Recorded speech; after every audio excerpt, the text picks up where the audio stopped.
হৃদরোগে আক্রান্ত হয়ে মোহাম্মদ ইলিয়াস নামক এক যুবক ওমানত মিদ্দি ইন্তেকাল করছে। ইন্না নিল্লাহি ওয়া ইন্না ইলাইহি রাজিউন। তার বাড়ি হলো বোয়ালখালী পৌরসভার পশ্চিম গুমডন্ডি 2 নম্বর ওয়ার্ডত। তাই এন্ডা ব্যবসা করতো। তারা যখন তার অবস্থা খারাপ, তার যখন অসুস্থ লাগের এটা ওমানর একখান হাসপাতাল মেদি তারা ভর্তি করানোর পরে অবস্থা যখন অবনতি হয় তারা আইসিইউ লই যাওয়ার পরে এক পর্যায়ে তাই এন্ডা শেষ নিঃশ্বাস ত্যাগ করছি। ইলিয়াস হলো মোয়াজ্জিম পাড়ার মোহাম্মদ ইদ্রিসুর ফুয়া।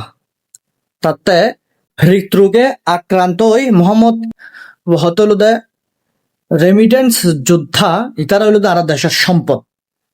ইতারা বাঁচি থাকতে যেভাবে সম্মান পাই, ইতারা দুনিয়াতে জনের পরেও এইভাবে সম্মানের সাথে তারা আঘাতটা গ্রহণ করিলাম পড়ব।